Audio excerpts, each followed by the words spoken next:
I'm on a quest to read every Star Wars novel ever written, because they're not all stories the Jedi would tell you. Today I shall be delving into Darth Plagueis by James Luceno. Set during a range from decades before to significantly during The Phantom Menace, this novel details the master of Darth Sidious as he rises to the title of Sith Lord and begins his quest to fulfill the Sith grand plan of conquering the Republic, as well as his own personal quest for immortality. This is one of the more renowned Legends books, and it deserves to be. In my opinion, it's James Luceno's best work, and is a fantastic piece of character work. Both Plagueis and Sidious are such robust characters, and obviously we know Sidious from his appearance in the movies, but this is so much earlier in the timeline that it's basically working with a blank slate, and Luceno does a great job creating a fascinating and guilesome Sith apprentice. Now, Plagueis himself is one of my favorite EU characters. He's cold, unfeeling, intensely clinical, and a perfect pair for Darth Sidious. The best part of Palpatine has always been what an absolutely unhinged evil maniac he is,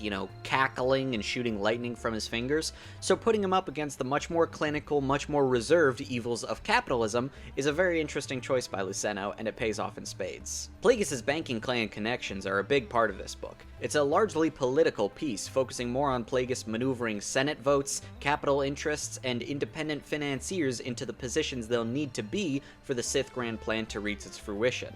And because of that, a lot of this book is spent seeing Plagueis set things into place where they'll need to be for the events of The Phantom Menace. I love how much this book ties into those movies. You get to see Plagueis and Palpatine maneuvering the Neimoidians into their blockade of Naboo. You see them manipulating Sifo Dyas into commissioning the clone army that'll show up in episode 2. There is so much done throughout this book to tie into not just the prequels, but other things that came before. Cloak of Deception, Darth Maul Shadowhunter, the Bane trilogy. This is a shining example of what made the EU great. At every opportunity, it builds on other works that came before it. And in a series that at times can feel like different authors are playing a sort of thematic tug of war with each other, as though their books are kind of at odds about what the series should be about, I love how fully Luceno commits to working with everything that came before himself. At the same time, I also love how this recolors some elements of The Phantom Menace.